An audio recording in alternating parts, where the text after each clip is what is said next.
दोस्तों नमस्कार। बचपन में आपने अपने माँ बाप के साथ कभी ना कभी म्यूजियम के दर्शन किए होंगे।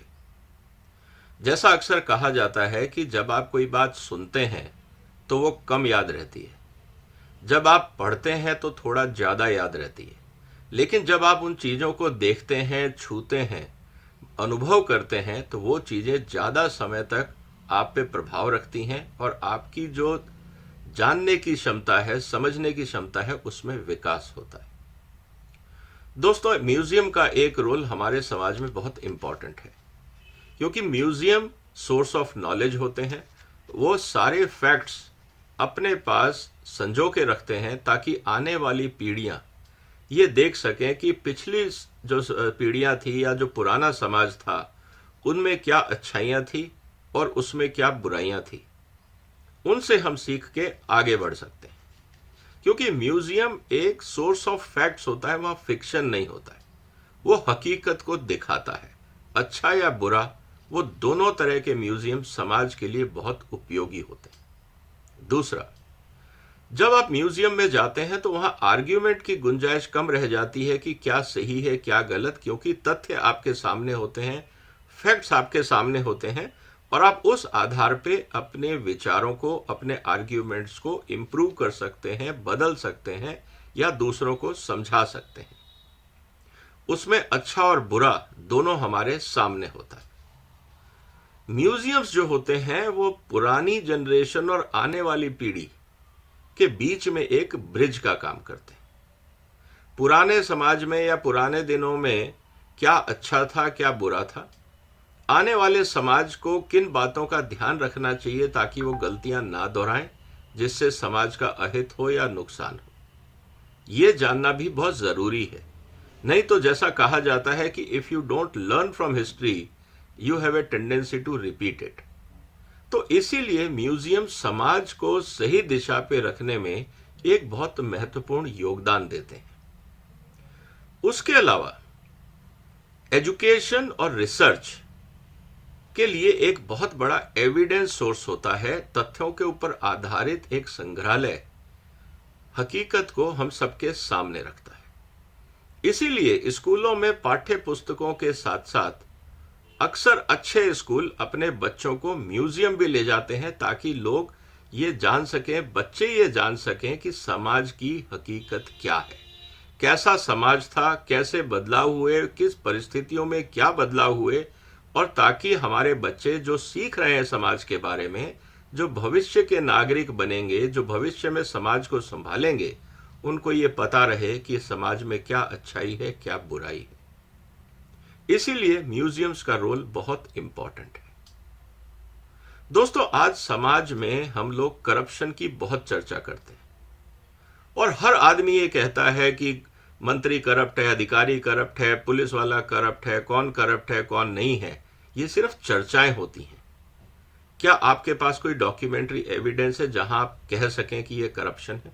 कानून में भी करप्शन की परिभाषा नहीं दी गई है।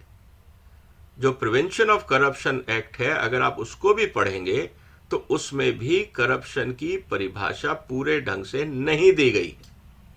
उसमें सिर्फ ये कहा गया है अनड्यू गेन। अब अनड्यू गेन किस रूप में? पैसे के रूप में, किसी के शोषण के रूप में, किसी को सताने के रूप में, किसी को मानसिक रूप से प्रताड़ित करने के रूप में, किसी का फिजिकल एब्यूज करने के रूप में। किसको आप करप्शन कहेंगे? अभी तक ये डिफाइन नहीं है।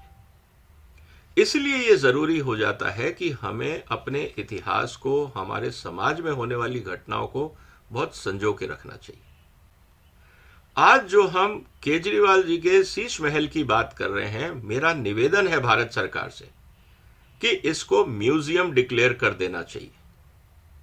किस तरह से करप्शन और मिस गवर्नेंस से पब्लिक का पैसा बर्बाद किया जाता है, इससे बड़ा उदाहरण शायद हमारे समाज में आज के दिन में हमें कुछ नहीं दिख रहा है, क्योंकि वो सबके सामने है।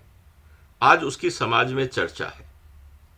किस तरह से कानूनों का, नियमों का उल्लंघन करके एक सत्ता में बैठा हुआ व्यक्ति अपने फायदे के लिए टैक्स पेयर को धोखा देके टैक्स पेयर को बरगला के ये कह के कि हम हमेशा ईमानदारी और ट्रांसपेरेंसी में भरोसा करेंगे और सारे काम उसके उलट करना, ये एक लाइव एग्जाम्पल आज हमारे सामने है। ऐसा नहीं है कि आने वाले समय में या और व्यक्तियों ने ये कांड नहीं किए होंगे, जरूर किए होंगे, लेकिन हमारे पास कोई एग्जाम्पल नहीं है समाज को दिखाने के लिए।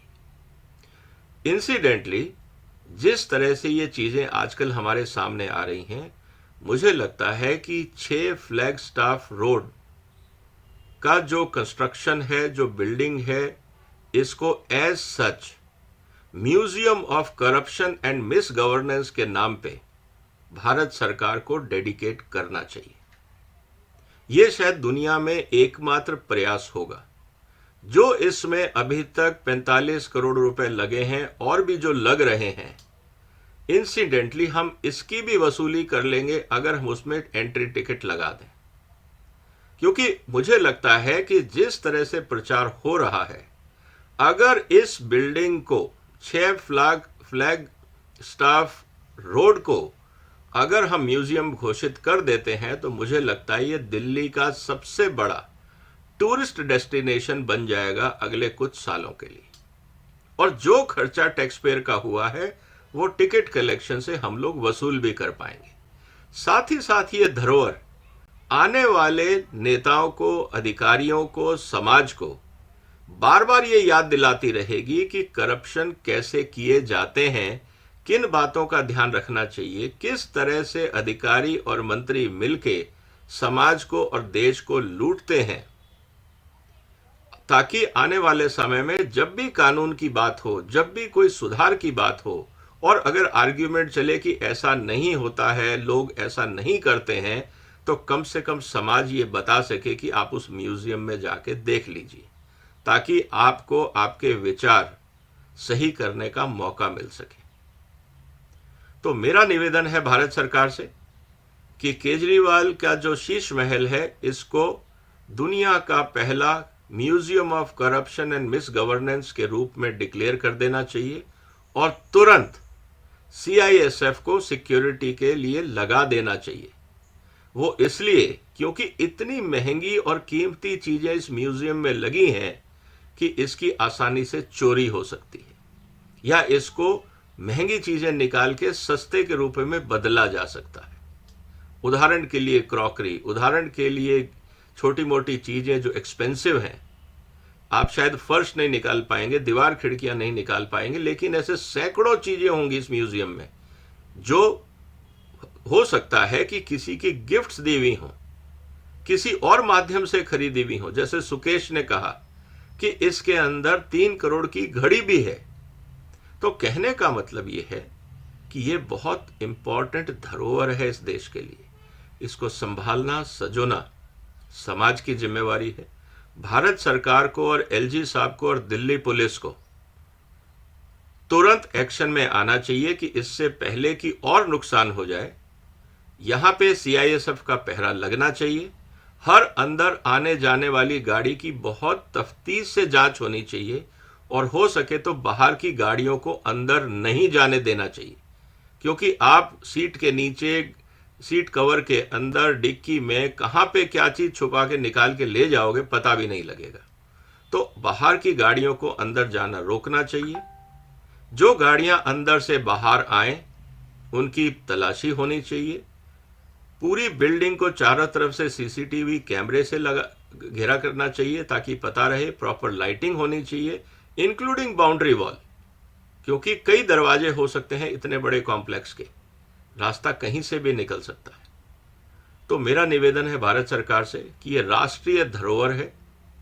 पूरे समाज को और आने वाली जनरेशन को एजुकेट करने के लिए कि करप्शन और मिस गवर्नेंस क्या होती है और उससे कैसे बचा जाए। अगर हमने इसको as a museum cum education cum research centre declare कर दिया on corruption and misgovernance, मुझे लगता है कि केजरीवाल साहब का जो ये प्रयास है शीश महल बहाने का, ये सफल होगा। और जो वो हमेशा कहते रहे कि समाज में पारदर्शिता होनी चाहिए, करप्शन फ्री समाज होना चाहिए, स्वच्छता होनी चाहिए, ये जो म्यूजियम है जो केजरीवाल साहब ने बनाया है, ये वास्तव में एक रोल मॉडल का काम करेगा।